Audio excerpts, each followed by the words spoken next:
കൊച്ചിയിൽ ആംബുലൻസിന് മുന്നിൽ വഴിമുടക്കി സ്കൂട്ടർ ഓടിച്ച യുവതിയുടെ ലൈസൻസ് സസ്പെൻഡ് ചെയ്തു.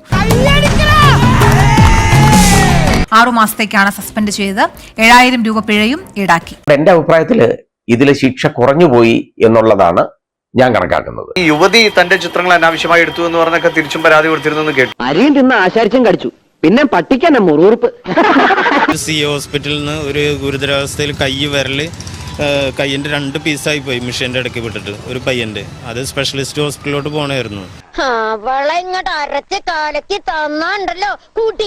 ഇതിപ്പോ എന്താണ് യുവതിക്ക് സംഭവിച്ചതെന്നാണ് ഞാൻ ആലോചിച്ചത്. കാരണം അവർ 2 വീലറാണ് ഓടിക്കുന്നത്, എന്നിട്ടാണ് അത് ഇഷ്ടംപോലെ സ്ഥലവും കിടപ്പുണ്ട്. പക്ഷെ ആ വണ്ടിയിലാണ് ഞാൻ ഡ്രൈവിംഗ് പഠിച്ചത്. സിഗ്നൽസിനെ കുറിച്ച് അറിയാമോ? പിന്നെ എന്റെ ചേട്ടൻ ആദ്യം പഠിപ്പിച്ച സിഗ്നൽസിനെ കുറിച്ചല്ലേ. ഇത് എന്തിനുള്ള സിഗ്നലാ?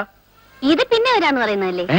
ദൃശ്യങ്ങൾ അനുവാദമില്ലാതെ പകർത്തി എന്നുള്ളൊരു കാരണം കൂടെ പോലീസിനോട് ചൂണ്ടിക്കാണിച്ചിട്ടുണ്ട്. അപ്പൊ അതിൽ അവർ പരാതി നൽകാനുള്ള സാധ്യതയുണ്ട്. മനസ്സ് പഠിപ്പിക്കണ്ട. ഇന്നേ വരെ ഒരു ഈർക്കലുണ്ട് പോലെ എന്നെ ആരും തല്ലിയിട്ടില്ല, അറിയോ? അതിന്റെ കുഴപ്പത് ആംബുലൻസിൽ ഇപ്പൊ ഒരു മേജർ എമർജൻസി കേസ് ആയിട്ട് ഇതേമാതിരി തടസ്സം നിന്ന് ഒരു പേഷ്യന്റ് മരിച്ചു പോയി കഴിഞ്ഞാൽ അവർ ആര് സമാധാനം പറയും? അതാ മരിക്കാൻ അവരുടെ വീട്ടുകാർക്കല്ലേ പോകുന്നത്. തോമ വിചാരിച്ചു ഭൂമിയിൽ ഉശിരുള്ള ആൺചെറുക്കൻ ഞാൻ മാത്രമാണ്. അല്ല,